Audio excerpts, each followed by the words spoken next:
Hello students, good morning all of you. देखिए, पिछली class में हमने समझाया था जगत मोनरा के बारे में। आज हम लेकर आए हैं वर्गीकरण की चौथी क्लास, जिसमें हम शुरुआत करेंगे जगत प्रोटिस्टा से। देखिए, सभी एक कोशिकीय यूकेरियोटिक जीवों को प्रोटिस्टा में रखा गया है। एक जीव वैज्ञानिक के लिए जो प्रकाश संश्लेषी प्रोटिस्टा है, वहीं दूसरे के लिए एक पादप हो सकता है। क्राइसोफाइट, डाइनोफ्लैजिलेट, यूग्लिनॉइड, अपपंक कवक एवं प्रोटोजोआ सभी को प्रोटिस्टा जगत में रखा गया है। ये स्वच्छ जलीय होते हैं। यूकेरियोटिक होने के कारण इनकी कोशिका भित्ति में एक सुसंगठित केंद्रक एवं झिल्ली युक्त कोशिकांग पाए जाते हैं। कुछ प्रोटिस्टा में कसाव तथा पक्षमाप भी पाए जाते हैं। ये अलैंगिक तथा कोशिकीय संलयन एवं युग्मनज बनने की विधि द्वारा प्रजनन करते हैं। अब देखिए, इनके प्रकार देख लेते हैं।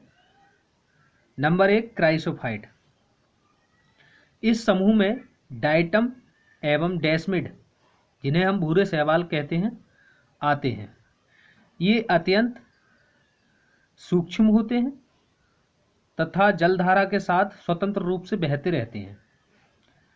डाइटम्स में कोशिका भित्ति साबूदानी की तरह द्विकवच बनाती है।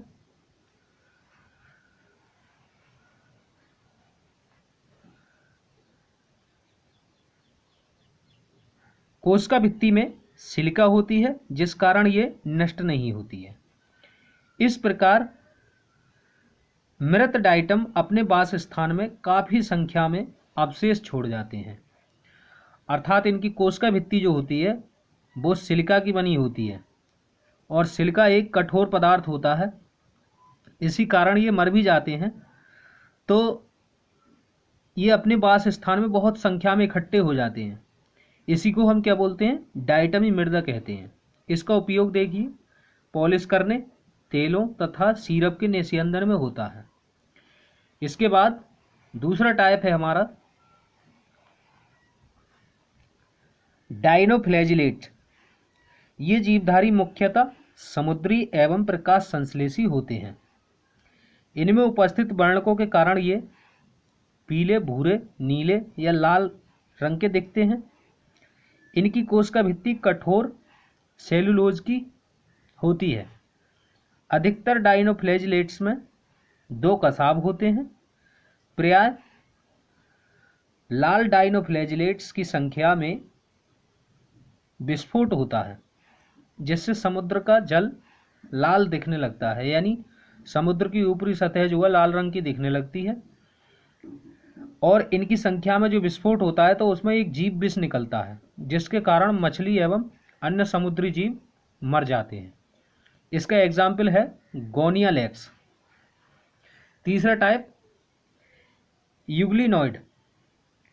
देखिए, इनमें से अधिकांश स्वच्छ जल में पाए जाने वाले जीव हैं तथा स्थिर जल में पाए जाते हैं।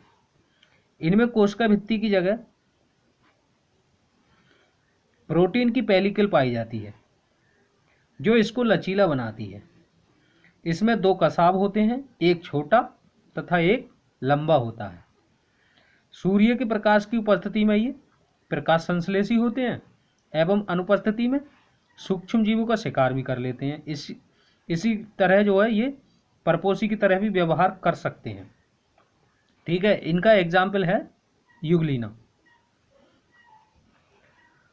आगे देखते हैं।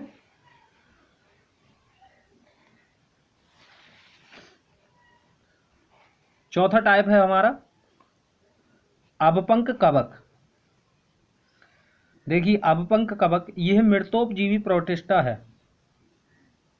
ये सड़ी गली टहनियों व पत्तों के साथ गति करते हुए जैविक पदार्थों का भक्षण करते हैं।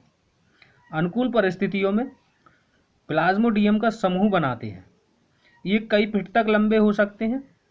प्रतिकूल परिस्थितियों में ये बिखर कर सिरों पर बीजाणु युक्त फलनकाय बनाते हैं। इनका परिक्षेपण वायु के साथ होता है। ठीक है। इसके बाद पांचवा टाइप प्रोटोजोआ। सभी प्रोटोजोआ परपोषी होते हैं। ठीक है, जो परभक्षी या परजीवी के रूप में रहते हैं। ये 4 प्रकार के होते हैं। देखिए, नंबर ए, अमीबीय प्रोटोजोआ। ये स्वच्छ जलीय समुद्री जल व नम मृदा में पाए जाते हैं। ये कूटपाटों की सहायता से अपने शिकार को पकड़ते हैं। इनके समुद्री प्रकारों की सतह पर सिलिका के कवच पाए जाते हैं। एंट अमीबा एक परजीवी प्रोटोजोआ है। ठीक है। नंबर बी, कसाभी प्रोटोजोआ। इसमें भी परजीवी होते हैं।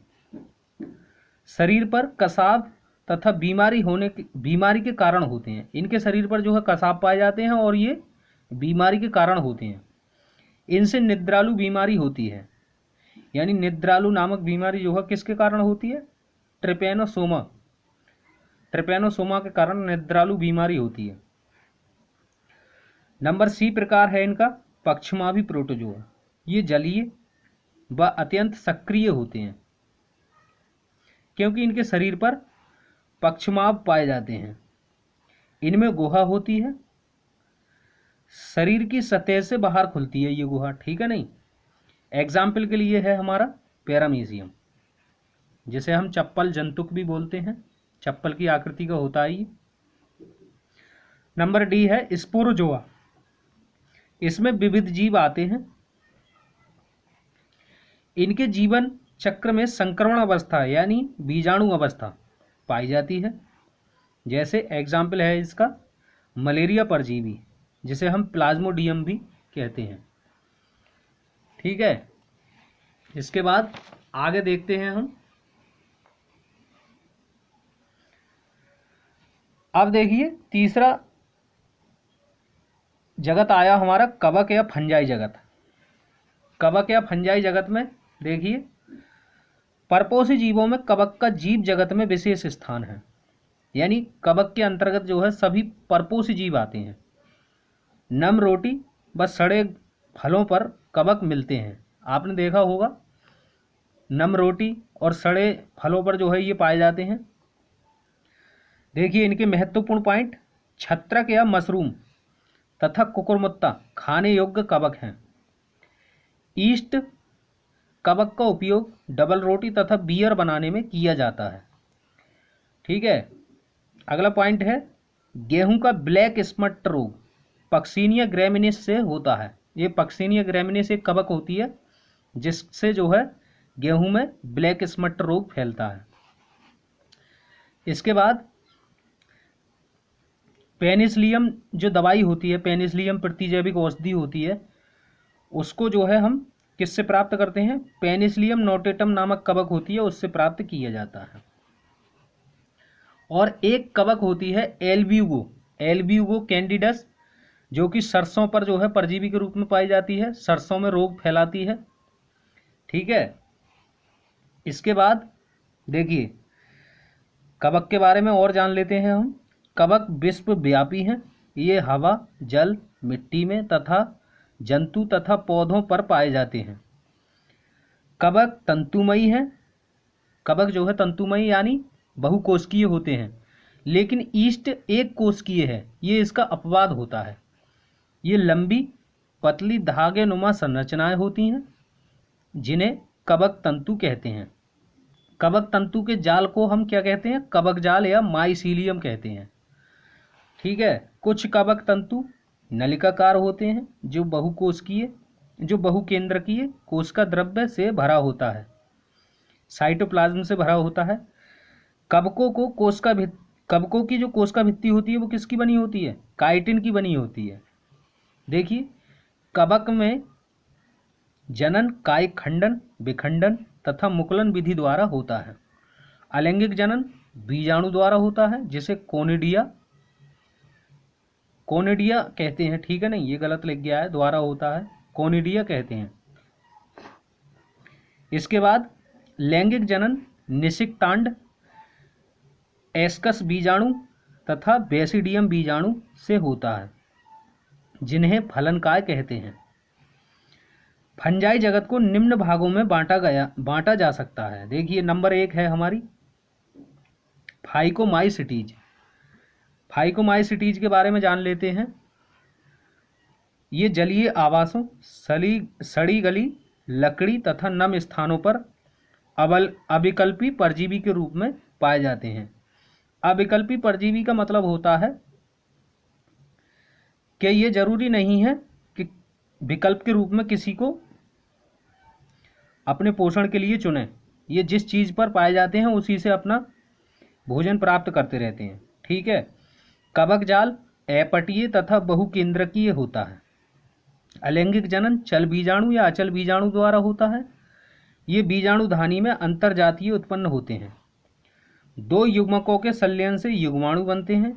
यदि युग्मक एक तरह के होते हैं तो ये हमारे क्या कहलाते हैं, समयुग्मकी। तथा अलग अलग प्रकार के युग्मक होते हैं तो ये हमारे क्या कहलाते हैं, विषम युग्मकी कहलाते हैं। एग्जाम्पल के लिए देखो, फाइकोमाइसिटीज के अंतर्गत कौन कौन सी कवक आती हैं। म्यूकर है, राइजोपस है जिसे हम रोटी कवक भी कहते हैं, एल्बिगो है जो कि सरसों के पौधे पर जो है परजीवी के रूप में पाई जाती है। ठीक है। तो आज की क्लास हमारी यहीं तक, मिलेंगे अगली वीडियो में। तब तक के लिए धन्यवाद।